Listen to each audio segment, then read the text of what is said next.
تو ان میں سے دو ہم ذکر کر چکے تھے۔ سب سے پہلی کہ اطاعت صحابہ کرام رضوان اللہ تعالی علیہ اجمعین تھی، اور دوسرے نمبر پر تھی فلسفہ جہاد، کہ مسلمانوں کو جہاد کے لیے تیار کرنا، مسلمانوں کے اندر جذبہ جہاد کو پیدا کرنا اور جہاد کی عظمت کو بتانا، جیسا کہ رسول اللہ صلی اللہ تعالی علیہ وسلم کا ارشاد بھی ہے کہ الجہاد ماضٍ الی یوم القیامہ، کہ جہاد قیامت تک جاری اور ساری رہے گا۔ جب تک امت مسلمہ جہاد کو تھامے رکھے گی، اس کے لیے برسر ایک میدان رہے گی، تو انشاءاللہ امت پر کبھی زوال نہیں آئے گا۔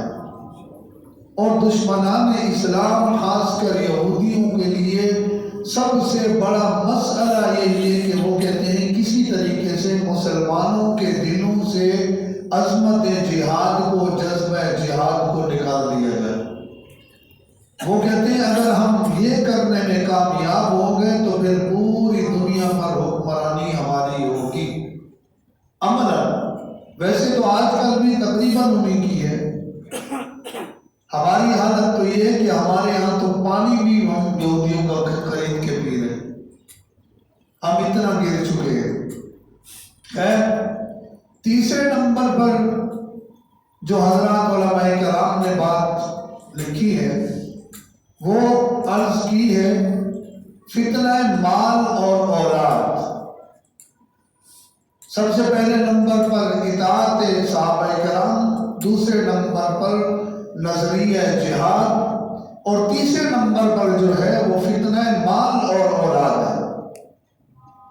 مال کا فتنہ، اولاد کا فتنہ جو ہے، اس کو قرآن کریم میں بھی خالق کائنات نے فرمایا کہ انما اموالکم و اولادکم فتنہ، کہ یہ اللہ نے جو تمہیں مال عطا کیا ہے یا جو تمہیں اولاد عطا کی ہے، یہ تمہارے لیے آزمائش ہے، بطور فخر نہیں ہے۔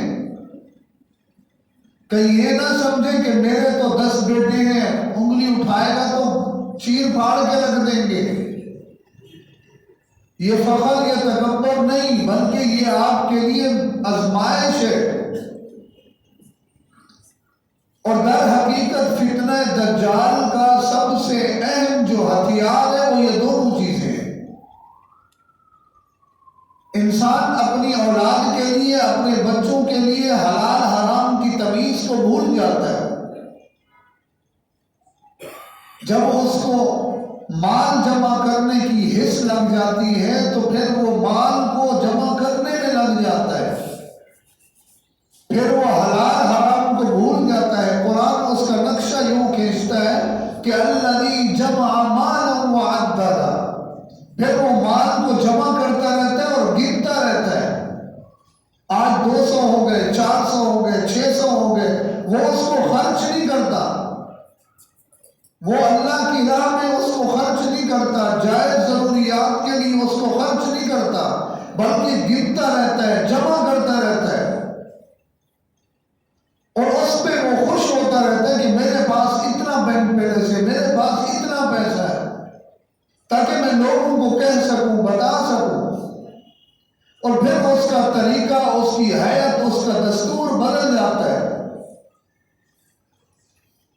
کوئی غریب دوست، کوئی کم آمدنی والا اس کے پاس جائے تو وہ اس کے ساتھ بیٹھتا نہیں ہے، کہتے اب میرا سٹیٹس بدل گیا، اب میں اگر ان کے ساتھ بیٹھوں گا تو دنیا کیا کہے گی، اب میرا دنیا میں نام اور مقام بن گیا ہے۔ یاد رکھیں یہ سب شیطانی دھوکہ ہے، یہ سب شیطانی دھوکہ ہے۔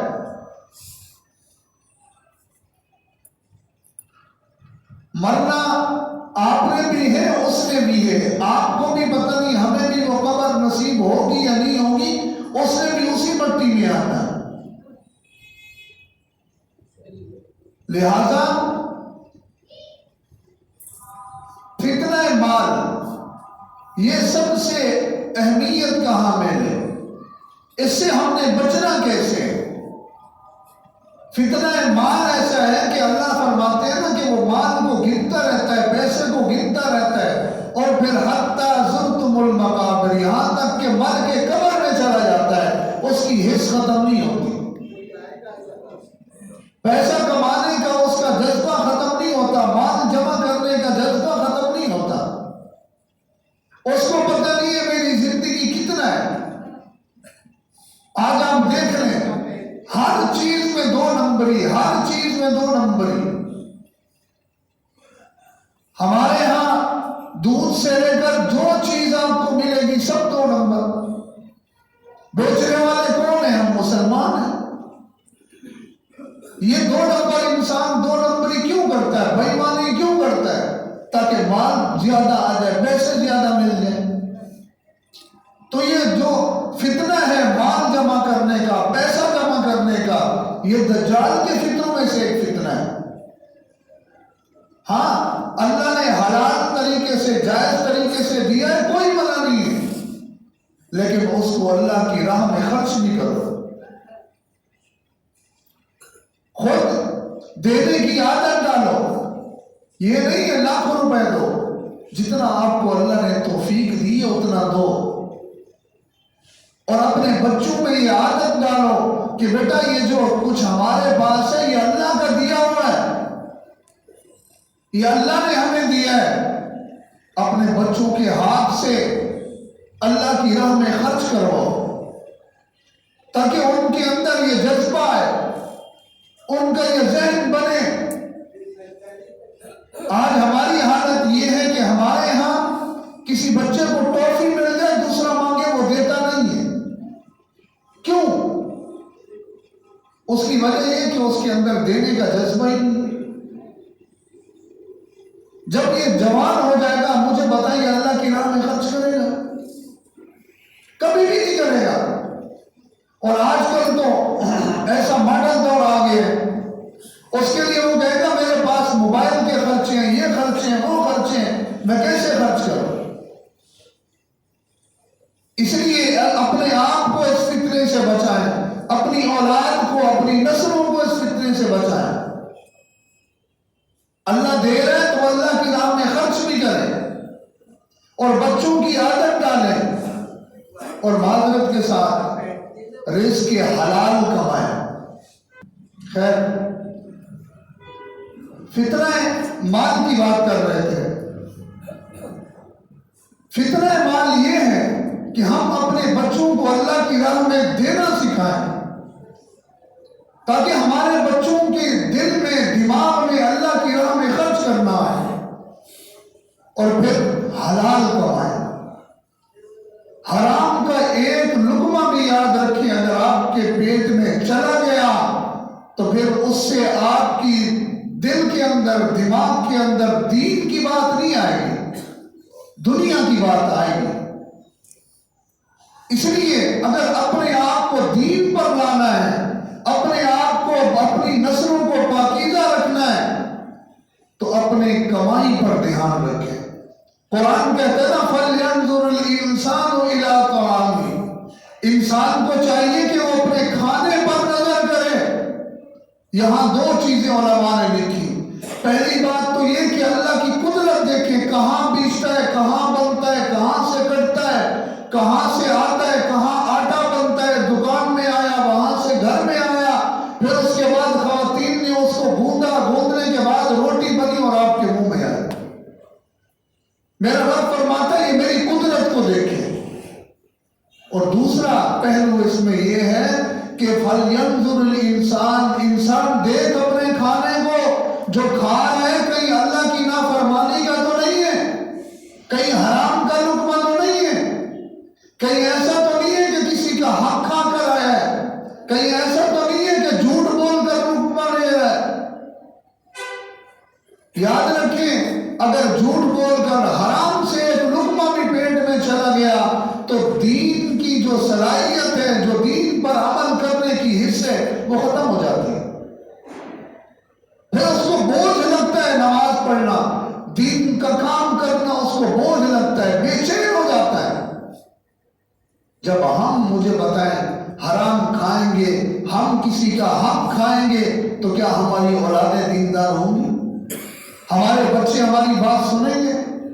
وجہ یہی ہے آج ہر چوتھا شخص آ کر کہتا ہے آپ مولوی صاحب بچے بات نہیں مانتے، بچے بات نہیں سنتے۔ بھائی کیسے سنیں گے جب ہم نے ان کی تربیت ہی ایسی کی ہے؟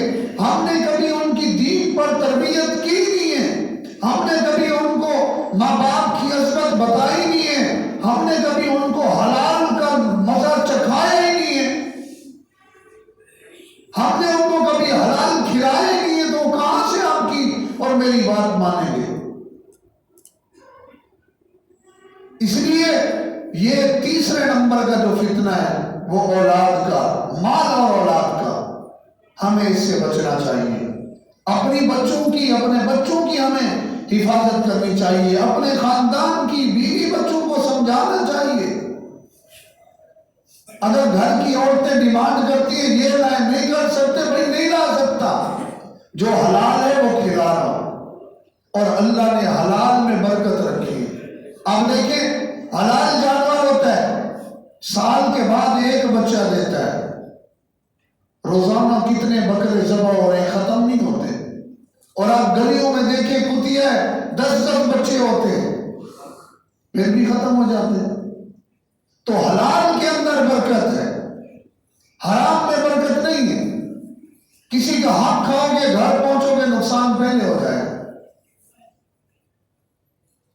آج میرا یہ تجربہ ہے، جتنے بڑے سے بڑے تاجر ہیں ان کو اتنی بیماریاں، وہ سب بلڈ پریشر ہے، بے سکونی ہے، یہ بھی کوئی بیماری ہے؟ نیند کی گولیاں کھاتے ہیں، 3 گولیاں کھا رہے ہیں پھر بھی نیند نہیں آ رہی، اور ہماری عادت یہ ہوتی ہے فجر میں زبردستی اٹھاتے ہیں، ہم کہتے ہیں یار پتہ نہیں 10 منٹ کی رات تھی صبح ہو گئی۔ جتنا حلال کمانے والا ہوگا زندگی میں اتنا سکون ہوگا۔ یاد رکھیں نیند اچھے بستر سے نہیں آتی، نیند اے سی والے روم سے نہیں آتی، نیند آتی ہے اطمینان قلبی سے۔ جس نے کسی کا حق نہیں کھایا اس کو سکون ہے، جس نے کسی پہ ظلم نہیں کیا اس کو سکون ہے۔ راحت کا سامان یہ نہیں ہے کہ آپ کے پاس اچھی گاڑی اچھا گھر موجود ہے بھلے وہ حرام کا ہو، نہیں، راحت کا سامان یہ ہے چھوٹا گھر ہے، کچا گھر ہے، چھوٹا بستر ہے لیکن ہے حلال کا۔ مطمئن ہوں میں دنیا سے چلا جاؤں تو الحمدللہ جو میں نے بچوں کو کھلایا حلال کھلایا۔ تو یہ تیسرے نمبر پر آج وقت کی ضرورت ہے ہم اس پر عمل کریں۔ دنیا کچھ کہتی ہے۔ چوتھے نمبر پر اپنی غذاؤں کا خیال رکھو، اپنی غذائیں سادہ رکھو، اور کوشش کریں اپنی اور اپنے بچوں کو وہ غذائیں کھلائیں جو حلال اور پاکیزہ اور آپ کے ملک میں بن رہی ہیں، آپ کے ملک میں آ رہی ہیں۔ مثال کے طور پر گندم ہے آپ کے ملک میں ہے، دالیں ہیں، سبزی ہیں یہ آپ کے ملک میں ہے، چاول ہے آپ کے ملک کا ہے، اور یہ سادہ غذائیں ہیں۔ یہ اپنے بچوں کو کھلانا سکھاؤ، خود یہ کھانا سیکھیں۔ یہ جتنا بھی باہر کی امپورٹڈ قسم کے یا بیرون ممالک کے جو ہوٹل بنے ہوئے ہیں ان کا بائیکاٹ کریں۔ ہمیں اور آپ کو اندازہ ہی نہیں ہے کہ ہم کس حد تک ان کے ہاتھوں جا چکے ہیں، شکار ہو چکے ہیں، ہمیں پتہ ہی نہیں۔ آج ہمارا چھوٹا سا بچہ پیدا ہوتا ہے، ماں کہتی ہے میں دودھ نہیں پلاؤں گی، کیوں بھائی بس میں نہیں پلاؤں گی، وہ پرانے زمانے میں پلایا جاتا تھا، اب دور بدل گئے، اب دور بدل گیا ہے، اب کون دودھ پلاتا ہے؟ جائیں بازار سے دودھ لے کر آئیں۔ اب جب آپ بازار سے دودھ لینے جائیں گے تو اللہ کے فضل سے آپ کو کوئی بھی مسلمانوں کی کمپنی نہیں ملے گی، سب بھی یہودیوں کی ملے گی۔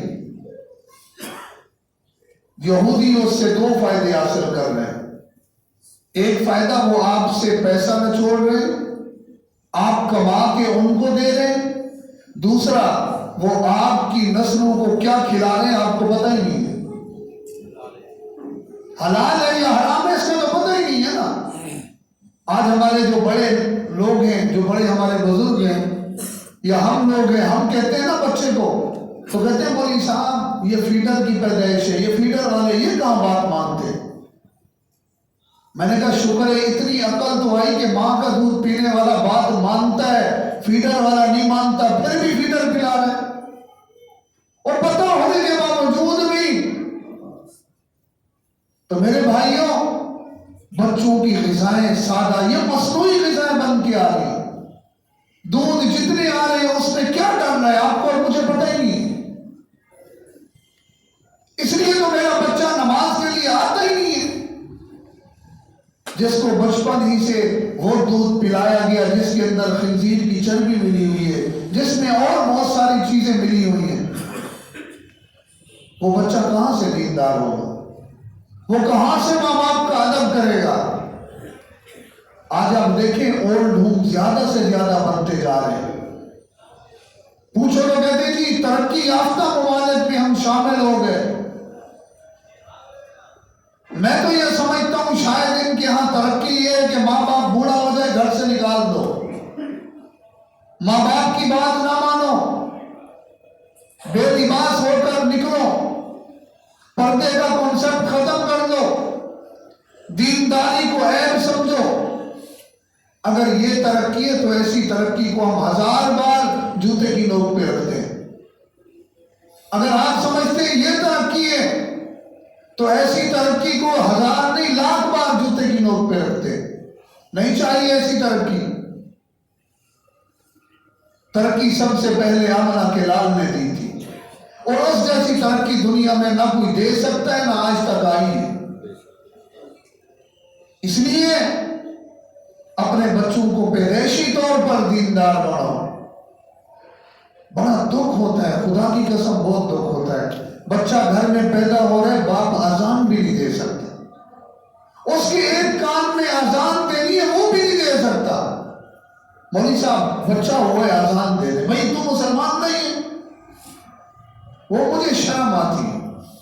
اذان دیتے ہوئے تجھے شرم آتی ہے، گالیاں دیتے ہوئے، گانے سنتے ہوئے تمہیں شرم نہیں آتی، دین پر عمل کرتے ہوئے شرم آتی، اللہ کا نام بلند کرتے ہوئے شرم آتی ہے. یہ ہم مسلمان ہیں، یہ ہماری حالت ہے. جو باپ اپنے بچے کے کان میں آزان بھی نہیں دے سکتا، آپ کیا سمجھتے ہیں وہ تہجد کے لیے اٹھائے گا بچے؟ وہ فجر کی نماز کے لیے اٹھائے گا؟ وہ کہے گا بیٹا یہ حرام ہے یہ حلال ہے یہ نہیں کھانا؟ کبھی بھی نہیں کہہ سکتا کیونکہ وہ خود کھاتا ہے. اس کے نزدیک میں مالدار ہوں، میرا سٹیٹس یہ ہے کہ میں باہر سے کھانا منگواؤں. جو گھر میں کھانا بناتا ہے یہ غریب ہے، اس کے پاس پیسے نہیں. جبکہ جتنا باہر کے کھانوں کا نقصان ہے اتنا یقین کریں آپ گھر میں 10 مہینے کھاتے رہیں اتنا نقصان نہیں ہوگا. باہر میں جو بن رہا ہے آپ کو کیا پتا حلال ہے حرام ہے. کتنے ایسے ہوٹلوں پہ مردہ مرغیاں پکڑی ہیں اور گدھے کتے پکڑے گئے، کتے کا گوشت کھلایا جا رہا ہے. جو کتے کا گوشت کھا کے آئے گا وہ کہاں سے دینداری پہ عمل کرے گا؟ اس کو حرام کی لت لگ جائے گی، حرام کا ذائقہ آ جائے گا کہ فلاں ہوٹل میں بڑا اچھا کھانا دے کیا رہے ہیں کچھ پتہ نہیں. اس لیے میرے بھائی کوشش کرو، مجبوری ہے باہر کھانا ہے تو ان ہوٹلوں سے کھانا کھاؤ جن کو آپ سمجھتے ہیں دیندار لوگ ہیں. کم از کم ان کی وضاحت تو مسلمانوں والی ہو، نماز کے پابند ہو. اور کوشش کرو خرید و فروخت جو کرنی ہے دینداروں سے کرو، جو نماز کے پابند ہیں دیندار ہیں. جب آپ اس نیت سے اسے کہو کہ بھائی میں آپ کے پاس جو خریدنے آیا ہوں اس لیے آیا ہوں، آپ دیندار ہو. اور اگر گڑبڑ کرتا بھی ہے تو آپ کی اس بات سے اسے شرم آ جائے گی، شاید وہ چھوڑ دے کہ یار دین کی وجہ سے میرے پاس آ رہے۔ ویسے تو ہم پاکستانی ماشاءاللہ حرم میں بھی دوران طواف بھی لوگوں کی جیبیں کاٹ لیتے ہیں۔ حالت ہماری یہ ہے، یہی ہماری ایک مسجد کے نمازی عمرے پہ گئے ہوئے، کل انہوں نے مجھے بتایا، کرے ہم پاکستانی پکڑے ہیں جو طواف کے دوران ماشاءاللہ لوگوں کی جیبیں کاٹ رہے ہیں۔ بتاؤ یار، یہاں کر رہے ہو خدا کے بندو اللہ کے گھر میں، ٹھیک ہے یہ بھی اللہ کا گھر ہے، یہاں مانگ رہے ہو، وہاں تو ایسی حرکتیں نہیں کرو۔ ہم نے اس جگہ کو بھی نہیں چھوڑا، وہاں سب سے زیادہ بھیک مانگنے والے پاکستانی، ایک رستے سے جائے 10 12 بیٹھے۔ اب مجھے بتائیں، جو 3 ساڑھے 3 لاکھ روپے لگا کے جا رہے ہیں کس لیے؟ بھیک مانگ رہے ہیں، وہ غریب ہے بھائی۔ 3 لاکھ روپے لگا کے جا رہے ہیں کس لیے؟ بھیک مانگنے کے لیے، تو وہ غریب ہے۔ اس کا مطلب ہے وہ انٹرنیشنل بھکاری ہے۔ ہماری یہاں مسجدوں میں آ جاتے ہیں، صف میں کھڑے ہو جاتے ہیں، حالات بہت خراب ہیں۔ آپ ان کو کبھی بولیں بھائی آ جاؤ کام کر لو، کبھی بھی نہیں کریں گے۔ یہ سب وہ لوگ ہیں جو پروفیشنل ہیں، ان کی باقاعدہ ٹیمیں ہوتی ہیں، اس لیے ایسے لوگوں کو قطعاً نہ دیں۔ اس کو دینے کا مطلب آپ کا جو دیا ہے وہ ضائع ہو رہا ہے۔ خیر، 5ویں اور آخری بات علماء نے جو لکھی ہے وہ یہ ہے کہ اپنی جنسی راہ روی کو کنٹرول میں رکھو، اپنی خواہشات کو، اپنی نفسیات کو کنٹرول میں رکھو۔ یہ نہیں ہے کہ جہاں آپ کو موقع میسر آ رہے آپ فوراً منہ کالا کر لو۔ آج نکاح مشکل ہو گیا، کیوں؟ کیا ہم نکاح ہندو کرتے ہیں، عیسائی کرتے ہیں، سکھ کرتے ہیں؟ نکاح تو مسلمان کرتے ہیں۔ میرے پیغمبر نے فرمایا النکاح من سنتی فمن رغب عن سنتی فلیس منی۔ نکاح میری سنت ہے، جس نے میری سنت سے اعراض کیا وہ ہم میں سے نہیں ہے۔ کیوں مشکل کر دیا ہمارے رسم و رواج نے؟ یہ رواج کہاں سے آئے ہمیں پتہ ہی نہیں ہے۔ ایستا ایستا یہودیوں نے ہمارے اندر یہ ساری چیزیں منتقل کر دی۔ آمنہ کے لال نے فرمایا نکاح کو آسان بناؤ، شادی کو آسان بناؤ تاکہ ہم برائیوں سے بچ سکیں، ہم گناہوں سے بچ سکیں۔ آج یورپ سب سے زیادہ اسی پر محنت کر رہا ہے۔ اس کو پتہ ہے کہ جب تک مسلمانوں میں یہ شادی بیاہ کا سسٹم رہے گا، بچے جو ہیں وہ حلالی پیدا ہوتے رہیں گے، ہمارا کام نہیں چل سکتا۔ آج آپ کی اور میرے وطن عزیز میں ایک نعرہ لگا ہے میرا جسم میری مرضی۔ اس میں جتنی بچیاں ہیں، بہنیں ہماری، وہ کیا باہر سے ہیں؟ وہ سب ہماری نہیں ہیں؟ ایسا کیوں ہو گیا؟ اس کی وجہ یہ ہے کہ ہم نے اس بات کو سنجیدہ نہیں لیا۔ آج منہ دکھائی کی رسم ہو رہی ہے، اور جی دودھ پلائی کی رسم ہو رہی ہے، یہ رسم ہو رہی ہے، وہ رسم ہو رہی ہے۔ ایک بچہ یا بچی کی شادی کرنے کے لیے ماں باپ کو قرض اٹھانا پڑتا ہے۔ پر کیوں اٹھا رہے ہو؟ یار برادری کیا کہے گی، لوگ کیا کہیں گے، برادری لوگ کیا کہیں گے؟ امام الانبیاء آمنہ کے لال آپ صلی اللہ تعالی علیہ وسلم کی شادی ہو رہی ہے۔ ہمارا ایمان اور عقیدہ ہے کہ اللہ کے بعد سب سے اعلیٰ، عرفہ، پاکیزہ، مقدسہ، مطہرہ اگر کوئی مقام ہے تو آمنہ کے لال کا ہے۔ آمنہ کے لال جیسا نہ کوئی آیا ہے، نہ آ سکتا ہے، نہ آئے گا۔ شادی ہو رہی ہے، صحابہ کرام کو فرمایا بھائی مغرب کے بعد میرا ولیمہ ہے، سب نے شرکت کرنی ہے۔ فرمایا بالکل شرکت کریں گے۔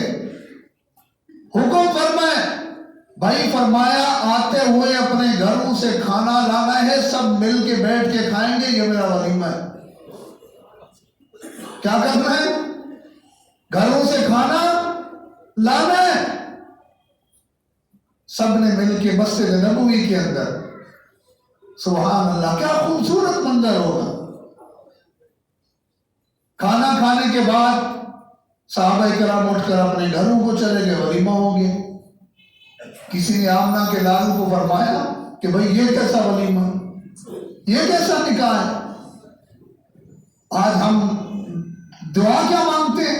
اللہ ہمیں مدینے میں موت دینا، موت تو مدینے میں آئے بھائی، کام تو مدینے والے کرو۔ مدینے میں یاد رکھے یہودی بھی رہتے تھے، مکہ میں ابو جہل بھی رہتا تھا، وہ کامیاب کیوں نہیں ہوا؟ اس نے مدینے والے کی نہیں مانی۔ دوران طواف بھی اگر موت آ جائے لیکن آپ کے اور میرے کام مدینے والے کی مخالفت میں ہے تو بخشش نہیں ہوگی، یہ یاد رکھیں۔ اس لیے میرے بھائیوں، اپنی شادیوں کو سادہ بناؤ، چھوڑو فضول خرچیوں کو۔ خدا کی قسم دیکھ کے دل دکھتا ہے، ہماری بہن بیٹی، اللہ نے فرمایا عورت پردے کی چیز ہے، عورت کا سر کا بال بھی نظر نہیں آنا چاہیے۔ آج آپ اور میں بیٹی کو تیار کرا کے سامنے کیمرہ مین کو بلا کے اس کو ہم لاکھ روپے دیتے ہیں، فوٹو اچھی آنی چاہیے، زندگی کی یادگار ہوتی ہے، یہ زندگی کی یادگار ہوتی ہے بھائی۔ باپ بھی دیکھ رہا ہے، بھائی بھی دیکھ رہا ہے، اور جس شوہر کے ساتھ شادی ہو رہی ہے اس میں بھی اتنی غیرت نہیں ہے کہ وہ کم از کم اس کو روک دے کہ میری عزت ہے۔ اور پہلے زمانے میں کیا، ابھی چند سال پہلوں تک کوئی کسی کی بیوی کا نام لیتا وہ جان سے مار دیتا تھا کہ تیری ہمت کیسے ہوئی، تو نے میرے گھر کے بارے میں بولا۔ اور آج ہم خود لا رہے ہوتے، دیکھو جی میری بیوی ماشاءاللہ کیسی خوبصورت لگ رہی ہے۔ یہاں تک ہماری غیرت مر گئی ہے، کیسے مری ہے کبھی سوچا؟ اس میں ہم سب شامل ہیں معذرت کے ساتھ۔ ہم ہیں وہ مسلمان، نکاح ہو رہا ہوتا ہے، ہمارے سر پہ ٹوپیاں ہوتی ہیں، ہم ہاتھ باندھ کے بیٹھے ہوتے ہیں، نکاح ختم ہو گیا، اس کے بعد دوسری ترتیب شروع ہو گئی، اور ہم جیسے کچھ بے ضمیر مولوی نکاح پڑھا کے وہیں بیٹھے ہوتے ہیں، چلو کھانا کھا کے جائیں۔ تحفے ایسے مولویوں پر بھی، یہ دین فروش مولویوں پر بھی تحفے۔ یاد رکھیں، نکاحوں کی، ایسی نکاحوں کی مجلسوں میں بیٹھنا ایسے ہے جیسے مسجد زرار میں جا کے نماز پڑھنا۔ اور تمہیں اللہ کا خوف نہیں ہے؟ ایسی مجلسوں کا بائیکاٹ کرو، ایسی شادیوں کا بائیکاٹ کرو۔ یہ مسلمانوں کا طریقہ نہیں ہے۔ مسلمانوں کا طریقہ یہ ہے جتنی استطاعت ہے، جتنی ہمت ہے اتنا کرو۔ آج ہماری شادیوں میں بلایا اس کو جاتا ہے کہ یار اس کو بلائیں گے تو جب پھر ہم کہیں جا رہے ہیں تو اس کو دعوت دی جاتی ہے تاکہ کل کو یہ آئے تو پیسے ذرا زیادہ دے کے جائے۔ یہ کون سا طریقہ؟ یہ اسلامی طریقہ نہیں ہے۔ ولیمے کا مطلب یہ ہوتا ہے کہ جتنی استطاعت ہے، جو قریب کے لوگ ہیں ان کو بلاؤ اور پیسہ نہیں لینا۔ بعض علماء نے لکھا یہ حرام ہے، یہ سود ہے۔ کیوں؟ آپ نے 10 مثال کے طور پر 1000 روپے دیے، اب مبین بھائی نے 1000 روپے مجھے دی، اب میں ان کے ہاں جاؤں گا تو میں اگر 1500 نہیں دوں گا تو لوگ کہیں گے رشتہ داری ختم ہو گئی، اب مجھے 1500 دینے۔ کیوں؟ یار 1000 روپے تو وہ مجھے دے گئے تھے، تو 500، یہی تو سود ہے، یہی تو حرام ہے۔ یہ کانسیپٹ ختم کرو، یہ مسلمانوں کا نہیں ہے، یہ ہندوؤں کا کانسیپٹ ہے اور یہ ہندوؤں کا طریقہ ہے۔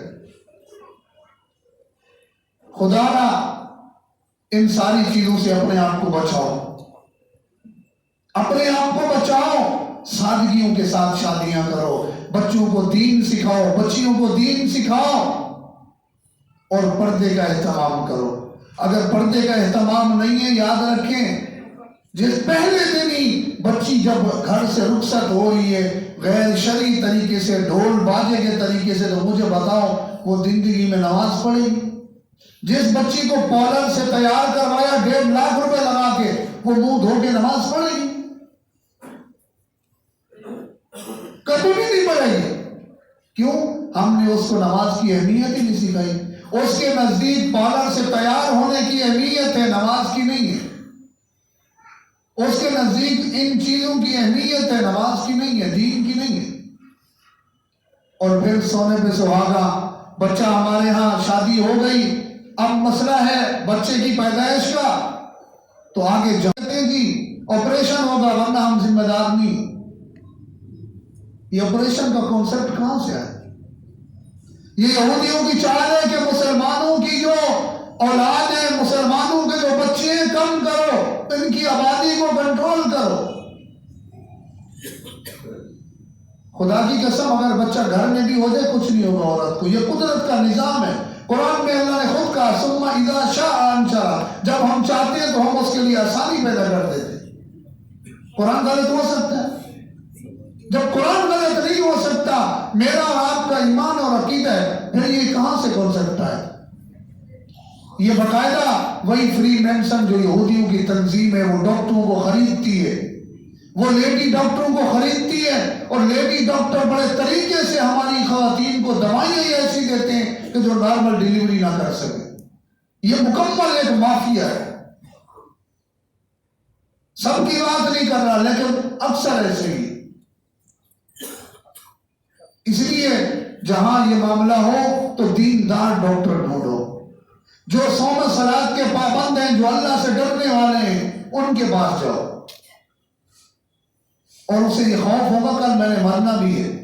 اگر آج میں نے کسی کے ساتھ زیادتی اور ظلم کر دیا تو کل میں نے اللہ کو جواب بھی دینا۔ جب ہم ان چیزوں کو، آخری بات آپ علیہ السلام نے فرمایا دجال کا مقابلہ 2 لوگ کر سکیں گے۔ صحابہ کرام نے پوچھا اللہ کے نبی وہ کون سے 2 لوگ ہوں گے؟ فرمایا پہلا شخص وہ ہوگا کہ جس میں اتنی ایمانی قوت اور غیرت ہوگی کہ جب دجال اس کے سامنے آئے گا، دجال کہے گا مجھے رب مانو، مجھے خدا مانو، تو وہ جرت مند غیرت مند مسلمان اس کے چہرے پہ تھوک دے گا۔ جس مسلمان نے اس کے چہرے پہ تھوک دیا دجال اس کا کچھ نہیں کر سکے۔ یہ کیسے ہوگا؟ یہاں حلال ہوگا، ادھر ہم کھا کھا بھینسے بن گئے حرام، تو کہاں سے؟ ہماری حالت تو یہ ہے کہ زور سے ہمارے دل سے کلمہ نہیں نکلتا، ہمارے خون میں پتہ نہیں کیا کیا شامل ہو گئے۔ ہم دجال کا کیسے مقابلہ کریں؟ اسی طرح کریں گے اگر ہمارے اندر دین ہوگا۔ نمبر 2 فرمایا وہ شخص مقابلہ کر سکے گا جو اپنے بچوں کو لے کر، اپنے مال مویشیوں کو لے کر ویرانوں میں چلا جائے، پہاڑوں میں زندگی گزارنا شروع کر دے، اللہ سے ڈرتا رہے اور حقوق و العباد کا خیال کرتا رہے، دجال اس کے قریب بھی نہیں آئے۔ اب ساری دنیا پہاڑوں پہ تو جا نہیں سکتی، لہذا یہی ہے کہ ہم اپنے اندر حلال لائیں، اپنی اولاد کو حلال کھلائیں اور اپنے بچوں کی وقت پر شادیاں کریں۔ اور ایک آخری بات بڑھ جاتی ہے، کیا کریں بھائی؟ اپنے اندر اپنے گھروں میں 2-3 شادیوں کا رواج ڈالو۔ اب یہ وقت کی ضرورت ہے، آپ کو لگے گا مذاق لیکن حقیقت یہ بات کر رہا ہوں۔ آمنہ کے لال نے فرمایا کہ کسی مرد اور عورت کو بے راہ روا نہ چھوڑو۔ صحابہ نے پوچھا اللہ کے نبی کیا مطلب؟ فرمایا اگر عورت جوان ہے تو بغیر شوہر کے اس کو نہ چھوڑو، کیونکہ شیطان ہے، بھڑکاتا ہے، گناہ کی طرف لاتا ہے۔ آج ہم جتنے مرد بیٹھے ہیں ہم سب چاہتے ہیں بیویاں 2-2 3-3 ہونی چاہیے، نکاح میں 1 ہو۔ ہم نہیں چاہتے، ہم سب چاہتے ہیں بھائی گھر والوں کو پتہ نہ ہو، تعلق 3-4 عورتوں سے ہونا چاہیے۔ اب ہم یہاں حاجی نمازی بن کے بیٹھے الگ بات ہے، لیکن ہمارا ذہن یہی ہے۔ میں تو سیدھی بات کر رہا ہوں، میرے ذہن میں یہ آتا ہے بھائی، واللہ آتا ہے. آپ اچھے ہوں گے، آپ کے نہیں آتا ہوگا، میرے آتا ہے. اس لیے رواج بناؤ، کوشش کرو کہ کسی متعلقہ ہے، بیوہ ہے، اس کے ساتھ نکاح کرو، حلال طریقے سے نکاح کرو، اس نیت سے کرو یا اللہ یہ بے سہارا ہے، تیری رضا کے لیے اس کو سہارا دے رہا ہوں. انشاءاللہ اللہ پاک برکت ڈالے گا اور ہم گناہوں سے بچیں گے. ہماری بہن بیٹیوں کی عزتیں نیلام نہیں ہوگی. آج یہودیوں کا کنسپٹ ہے، وہ کہتے ہیں شادی کا سسٹم ہی ختم کر دو. کیوں؟ اس میں تو پابندی ہے، اس میں تو پوچھ گچھ ہے، لہذا آزاد زندگی گزارو. باقاعدہ طور پر ہمارے اپنا ٹیلی ویژن پر اور اسی طرح بہت سارے جو ذرائع ہیں اس پر اس کو پروموٹ کیا جا رہا ہے. خواتین بیٹھ جاتی ہیں صبح صبح ٹی وی چینلوں پر، جی گھر یوں بسانا چاہیے، یوں بسانا چاہیے. اس میں سے دو چار بولیں گی اگر مرد تنگ کریں تو طلاق لے لینی چاہیے. باقاعدہ پلاننگ ہوتی ہے. وہ ایک کہتی ہے کہ میں تو جب سے میں نے طلاق لی میں سکون کی زندگی گزار گئی ہوں، اپنی مرضی سے 10 بجے اٹھتی ہوں، پوچھنے والا کوئی نہیں ہے، بنانے کا دل کیا نہیں تو باہر سے منگوا لیتی. کیا مطلب؟ فجر کی نماز نہیں؟ تاکہ اب خواتین کو تو باتیں بڑی اچھی لگتی ہیں، دیکھو کیسی اچھی زندگی گزاری ہے، پتہ نہیں ہے وہ کتیا ہے، کبھی کس کے پاس کبھی کس کے پاس. اس کی حالت یہ ہے. اس لیے میرے بھائیوں کانسیپٹ لاؤ، اپنا عادت بناؤ، رواج ڈالو. جو یہاں دوسری شادی تیسری کرے گا ہم اس کا نکاح مفت پڑھائیں گے انشاءاللہ.